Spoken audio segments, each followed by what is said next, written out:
Tips with Tony. Tips with Tony. All about nutrition from your favorite dietitian. Everything you need to digest in your mind. Tips with Tony. Tips with Tony. Making you healthier one bite at a time. With Tony. Woo. Hello and welcome to the Tips with Tony podcast. I'm Tony Marinucci, your registered dietitian, helping you get healthy one bite at a time. So we're changing up the Monday episode. Normally it's just me and just chatting and just giving you some quick tips, but I have a really awesome fan of the Tips with Tony podcast. He also listens to the Gym Woods podcast. His name is Omar, and he has been an amazing follower and just someone who's super engaged and asking me so many great questions and expressed that he's always wanted to be on a podcast. So I thought, hey, why not bring him on? I'm sure he has his story you can definitely relate to. If you can't personally, I'm sure you know someone who can. And then also give him the opportunity to ask me questions because chances are you have the same questions. So Omar, thank you so much for coming on the Tips with Tony podcast. I'm really excited for people to hear from you. Please introduce yourself to the listeners. Hey, Tony, thank you for having me. So, yes, my name is Omar. I'm actually from Mexico. I've been listening to the Gym Woods and the Tony podcast for quite a while now. And I think, since I found those two podcasts, my life improved in ways I didn't expect it. And it's been weird because I was looking at the podcast just to get my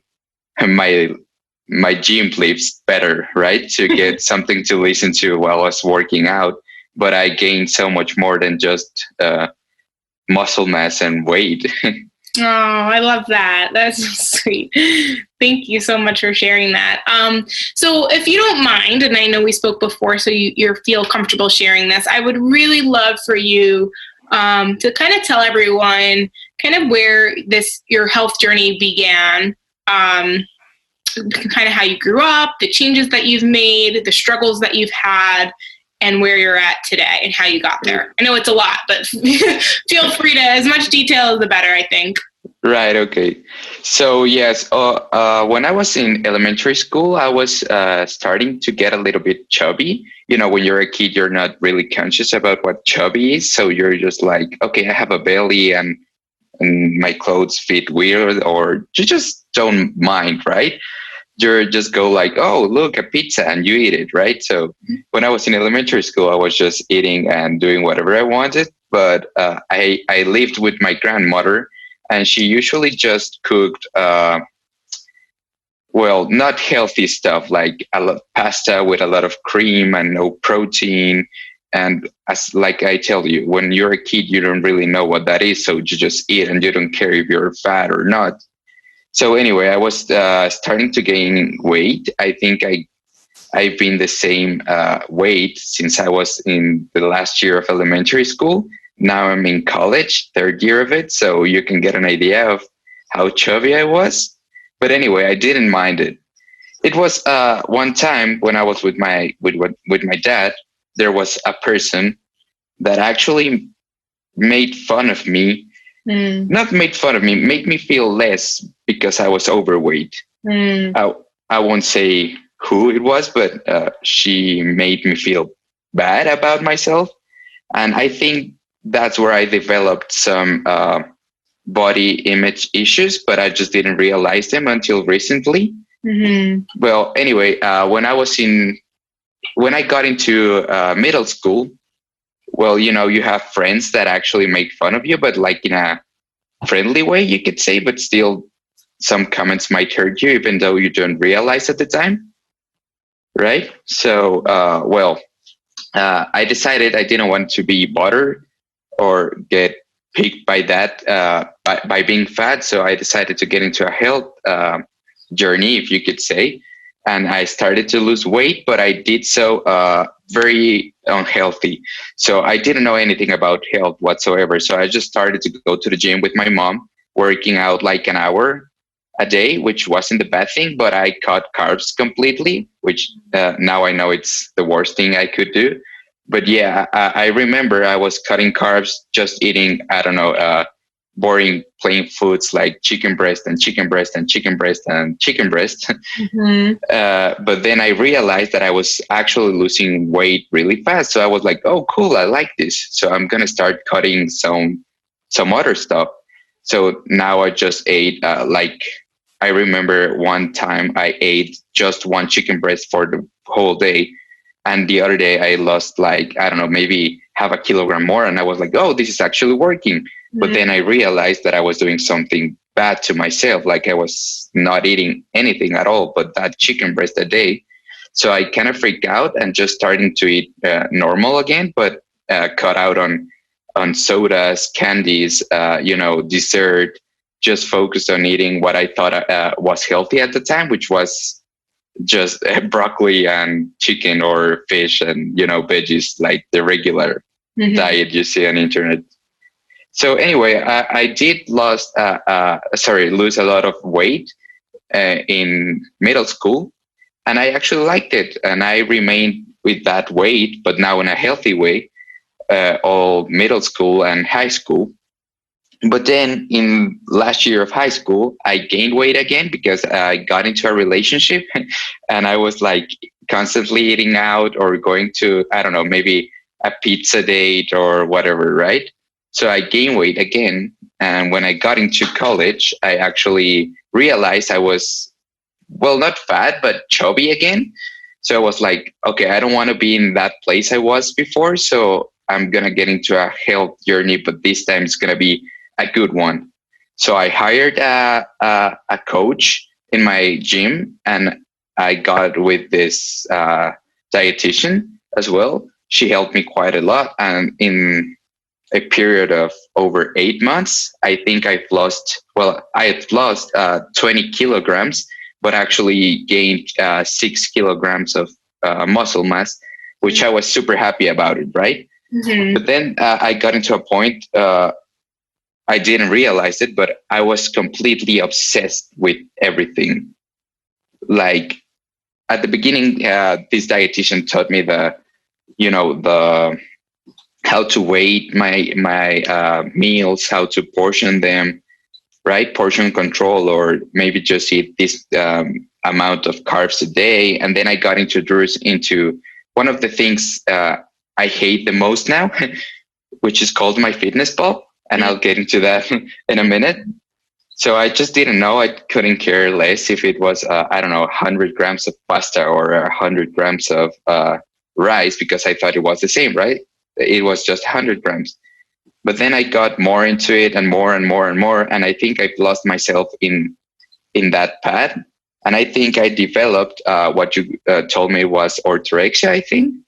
Yeah, it's it sounds like, and I can't diagnose, I can only speculate that orthorexia is like you weren't in trying to lose a crazy amount of weight, because at that point you were at the weight you wanted, but there was this fear of eating anything outside of just being perfectly quote unquote healthy or fitting within your nutrition plan. And so although the initial intention wasn't weight loss, you were just so driven by fear that that's what kept happening. Yeah, exactly. Like I completely cut all of the good stuff. I remember I didn't even like to drink water with, lemon juice or, cucumber or whatever, because I thought it was extra sugar that I didn't need. I could just go with plain water. And I also tracked my sodium like crazy. Like I was focusing on stuff that now I know it's not even important to focus on, right? Especially not when you're at the weight you want to be, because I was really happy with the weight I was and how I looked.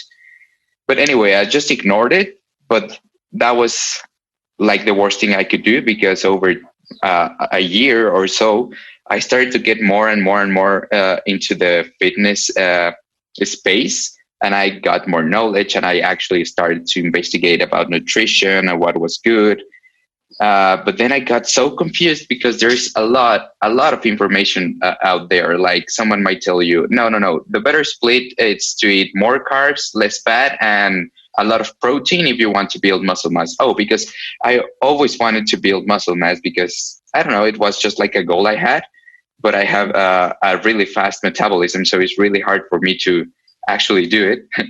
I need to eat like a lot and all the time. You also can't build muscle if you're in a caloric deficit. Exactly, which I didn't know. Not that you can't. I'm sure I'll get backlash for that. It's just very difficult. It's a lot easier to put on muscle when you're in a surplus.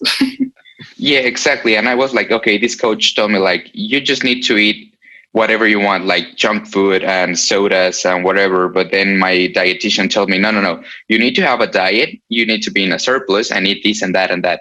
But then again, you go into internet and it was like, it doesn't matter. You just need to eat this amount of sodium, because if you eat more, you get bloated and you get fat. And there was so much information that I actually got so confused. I didn't know if I should eat more, eat less, just eat regularly. So I got so confused and stressed out that I actually was like, okay, what's going on? I'm not eating anymore. I'm just obsessing of what I'm going to eat later. I'm not even enjoying food anymore. Mm-hmm. Right? So I was more concerned of what I was going to eat to see if that would make results than actually just to eat. Like I was, okay, I'm eating chicken. Would eating this chicken help me to build muscle? Or I don't know, maybe I should eat a pizza because it's more calorie dense. Or I was so confused. Yeah. And then I realized that I was actually just obsessing over fitness and eating quote unquote healthy, or to get to the point I wanted, which was to make, muscle, to gain muscle. Mm-hmm. But I wasn't enjoying food whatsoever. I was just eating. And while I was sitting, I was actually with my phone in my left hand, tracking everything I was eating. And I was eating the exact same foods every day. So there was no point of me of tracking them, because it was always going to be the same, right? Right. I was just obsessed. I couldn't start to eat if I didn't log into my FitnessPal what I was about to eat. Mm-hmm. Yeah. So I think it's pretty clear that, you throughout your journey, you used a lot of different symptoms. I didn't mean to say symptoms. You learned, or you practiced a lot of different strategies that were helpful at once, but then it kind of got to a place where it was no longer helpful. And I think that's really important to identify that, we always have to kind of find that middle ground. We have to notice that too much of one thing is never good. I've been chatting with you, and it seems like, now you're at a different place and you've made a lot of progress. Can you share a little bit about how you've kind of broken past that kind of fear of food, and you've expanded your diet a little bit more, and kind of what it's taken for you to get to that place? Yeah, right. I was about to get to that part. It was just recently I was in this exchange year in Manchester. I remember I lost a lot of weight again because I went into this trip with my mom. So I was eating very little food and walking a lot in Europe. It's a lot of walking, whatever. So I lost a lot of weight. And then I was like, no, now I want to build muscle, and I don't care how. I'm just going to eat whatever. Right. And I started to eat whatever. But then I got super anxious about what I was eating. Mm-hmm. And then, another issue I had was with my watch. I don't know if I told you about the Apple Watch. Has like these notifications, like these push-up notifications, like you're moving less or try to burn more calories this month. They have these crazy challenges about like burn 40,000 challenges so you can burn 40,000 calories so you can earn this award. And I was like, 40,000 calories in a month is huge. Mm-hmm. But then I did it, and I was like, oh, I can do it. But then I was like exercising a lot and eating a lot. And if I didn't exercise, I feel like I couldn't eat. Right. So I was in this cycle. Mm-hmm. Like, okay, today I didn't move. Like I just burned 500 calories according to my Apple Watch. So today I will eat 500 calories less. And I got into this cycle. And then I was like, okay, again, I'm in this really bad position. And then I went online. I want help. And then that's what I found you, actually. Aww. And I want to share this. I wanted to work with Tony, and I had the money to do it. But my dad and I agreed that it was better to use that money on actually knowing where these insecurities and when did I become obsessed about food. So I used the money to actually go with a therapist, which was actually one of your advice, which I think was the best advice you have given me so far, because I actually went to a eating disorder therapist because I thought my issue was related to food, but it wasn't. Over a few months of going to therapy, I realized that it was actually because I don't like the way people made me feel when I was fat. Like when you're skinny, no one cares, but when you're fat, they tell you are fat, and they it's like constantly letting you know it's not a mistake, but like letting you know there's something wrong with them according to them, because there's nothing wrong with being fat. But anyway, I realized that it was the way it made me feel when people look down at you, when how they make you feel if you're not healthy or look healthy for what they care, right? So it was actually more like a love your body situation. I think that's interesting, right? That we very often think that it's about the food, but it's usually most of the time, I would say, a lot deeper than that. It's usually more about kind of how we feel about ourselves or how other people perceive us and how we interpret that. And so I think what you're saying is that through therapy, you were able to recognize that kind of the root cause to everything wasn't so much your diet, but it was just kind of how you grew up and kind of letting go of caring what other people think of you and working on you loving you. Exactly. So anyway, what really made me sad and realize in these therapies was that I wasn't enjoying food. I was just eating because I was exercising or not exercising, right? So I got into this point like, I'm not even enjoying food anymore. So I was like, okay, stop. You need to stop this. You need to go back to enjoying food, because food is like the most precious thing we have in life, I think.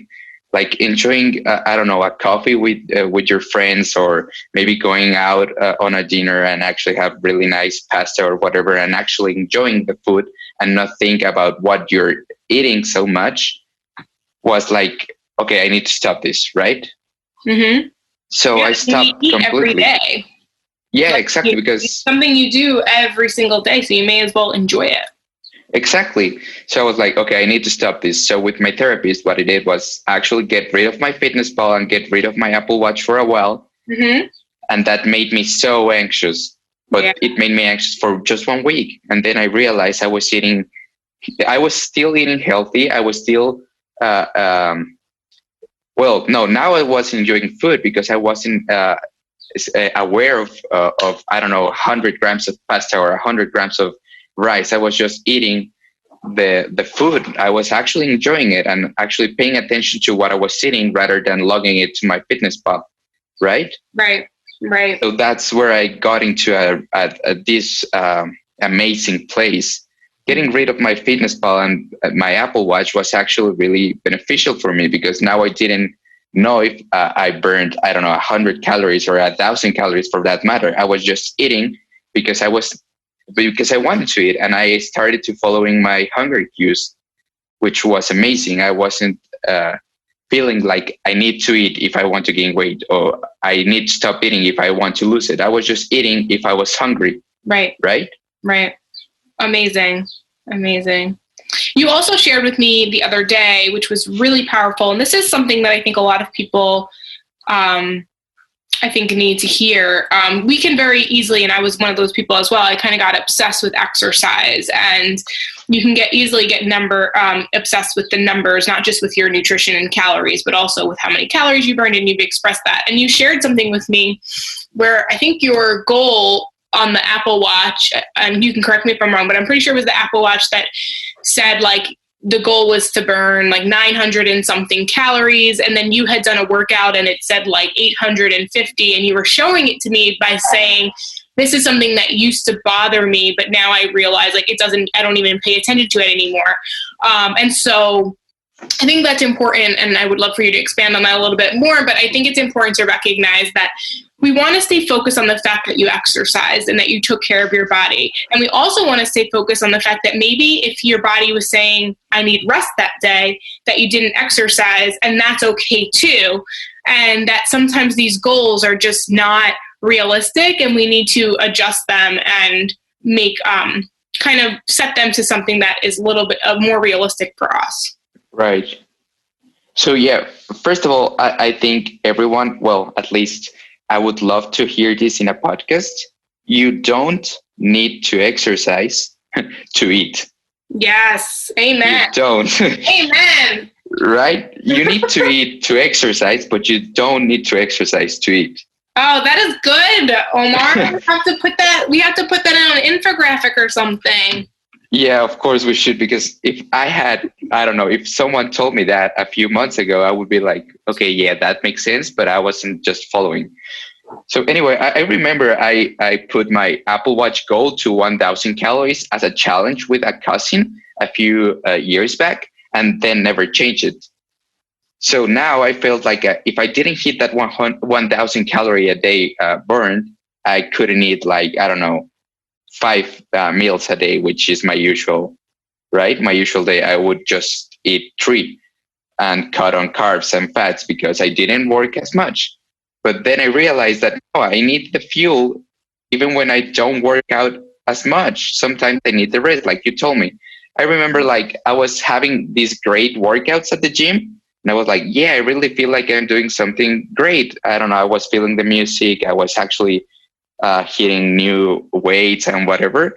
And then I looked into my watch and it says, you just burned 100 calories. And I get completely destroyed. Didn't do a good workout. I was being lazy. It with my mind a lot, right? Mm-hmm.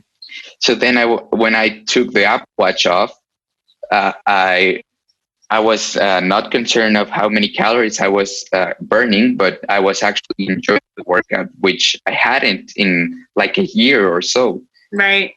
So now I was actually focusing on the exercise and how it felt, rather than if I'm burning 200 or 300 calories or whatever, right? I was just enjoying the workout. Mm-hmm. Mm-hmm. And that was super, super good. And then I realized, what's 1,000 calories? Why 1,000 calories? Why not 500? Why not 300? Right. And you have to do also, too, if you're trying to put on muscle mass, I'll just add that, to burn that many calories, you're going to have to do a lot of cardio, and that's going to be counterproductive of putting on muscle mass. And then you're going to have to eat more. And I don't, to be honest, unless you're an athlete or if it just happens and you're loving your workout, I wouldn't ever recommend anyone striving to burn 1,000 calories in a day. I think that's where it starts to actually play into your hunger cues, and that's where you can leads to binging. And like I said earlier, that's something that I had struggled with. It was I exercised a lot, but I also had to eat a lot to keep up with that. And it's just at a certain point, you just lose control of what that equals. Exactly. Yeah. I mean, 1,000 calories. Why 1,000 calories? It's just a really high number. Yeah. And to maintain that every day, sometimes I was feeling so bad, I wanted to sleep all day or my leg was hurting. Mm-hmm. But I was okay, my watch just told me that I need to burn 1,000 calories today to keep in line with my goal. And I would damn it. And I would force myself to go to the gym, even though I was feeling actually sick and I was hurt or whatever.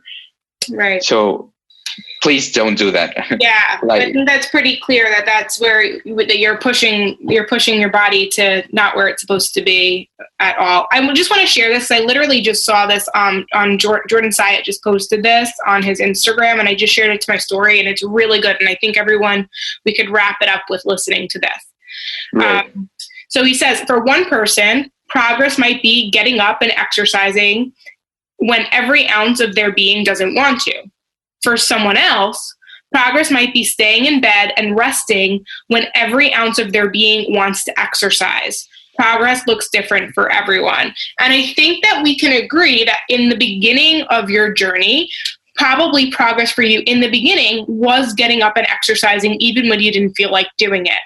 But then you got to this point where progress now for you is being able to take a rest day and not feeling like now you have to change how many calories you eat and et cetera. Yeah, and I think that's why this quarantine has been so beneficial for me, because I was actually forced to rest. Like this, you need to rest. There's no gyms. There's nothing you could do. And for me, it's really hard because I'm not used to just laying around. Like I was used to have a really busy life or just going to walk and whatever. I don't like to actually rest. But then it was like, you need to. One, because you're really tired. Your body's telling you you're really tired. And two, because there's no gym you could go to, at least for a few weeks. Right? So this quarantine for me has been really beneficial because it actually taught me that it doesn't matter. Actually, you need to rest to make progress. And yes, I've been making so much progress. I've managed my anxiety. And I think I would like to hear this as well in a podcast. It's okay to do nothing. It's okay to just relax. This quarantine has become like a productivity contest. Like, no, like this is nobody. No, exactly. Nobody asked for this. And yes, Omar, you're right. It is okay to do nothing. If anything, embrace the fact that we actually almost like are given permission right now to do nothing, considering a lot of us are kind of like, there's not much to do. And like you said, we're used to always being on the go, always having so much to do. And like, just embrace this period of your life that it's going to go away pretty quick. Trust me. Exactly. Like hopefully, God, and everything happens where we're back to our regular, normal, like fast-paced routines. And I don't want you guys looking back and being like, oh, I wish I had slowed down when I had the chance. Yeah, because right now I feel like if you want to work out, then do it. But don't work out just because this influencer just posted something on Instagram and it made you feel like you need to move. Like there's some days like you just really want to chill or watch Netflix or read a book, and that's perfectly fine. Yeah, you don't need to work out. Just work out if you want to, if it's a tool for you to relax or whatever, but you don't need to. Yes, absolutely. Absolutely. All right, Omar, I want to be mindful of your time. Is there any last minute things you want to say to wrap up the podcast? Or a question for me? Sorry, forgot. Yeah. I actually, well, it's not a question, but it's more like, what would you recommend to someone like me? I mean, I've talked to you about this, but I want some people like are in my position to actually listen to what you told me. What would you recommend to someone who's not used to slowing down? Like, what would you tell them how to control their anxiety, how to control the urge to actually work out, even when their bodies don't want to, they're feeling tired? Yeah. So this is something I do work on with my clients, and anything, whether we're trying to work on starting a habit or slowing down a habit, it's always by doing it progressively. So right now, if you're used to working out 6 to 7 days a week, my recommendation would be cutting back to 5 to 6. And on that one day that you're not exercising, maybe it might be good for you to do something like a long walk. So you feel like you're being active, and it's not a one extreme to like high intensity training to just laying on the couch. I think eventually we all can agree that being on the couch is totally fine, and just not doing anything is totally fine. But initially that might cause too much anxiety to handle. So it's always a slow progression. And then recognizing how much better their workout is the following day. Because most people that are really, I don't want to use the word obsessed, but really hyper-focused on their exercise and feel like they can't slow down, it's because they actually care about their fitness. Like you said, you wanted to build muscle. Like these people, like someone who's exercising a lot, they want some kind of progress. It's not just about the weight for them. So in that sense, I would have them recognize how much better their workout is the following day, how much more focus they have, how much more energy they had, how much heavier they were able to lift because they gave themselves that day off. And then we would progress to another day off. And then maybe on that day, we incorporate something like yoga or meditation or something to kind of center themselves, journaling, not food journaling, writing in a journal, writing down your thoughts, and really just paying attention to how they feel in those moments. And then, as you know, like I'm a huge advocate of therapy. And I think a therapist is really going to help you understand where those feelings are coming from and give you additional strategies to cope. Right. Yeah. Well, I think that's about it. Awesome, Omar. All right. Well, so I know you have a personal Instagram page. I don't know if you want anyone to follow you or connect, but I do want to just say thank you so much for being brave and sharing your story. I know without a doubt people are going to really, really enjoy this episode, and you've helped someone for sure. So if someone does feel like they were helped and they want to reach out to you, if it's okay, do you mind maybe sharing how they can get in touch with you? Yeah, of course. My Instagram, it's Omar JMNZ. So if you want to follow me, I'll be there answering whatever question you might have. I mean, I'm by no means an expert in anything, but I can just give you my personal experience. And I could tell you to follow Tony because it's really great. She's really great and she has helped me a lot. So go follow her as well. And yes, if you have any questions, I will be in my Instagram. Awesome. Thank you so much, Omar. Thank you guys for listening. If you're not already subscribed to the Tips with Tony podcast, please subscribe. A new episode comes out every Monday and every Wednesday. So when you're subscribed, you don't miss a beat. As always, this is Tony Marinucci, your registered dietitian, helping you get healthy one bite at a time.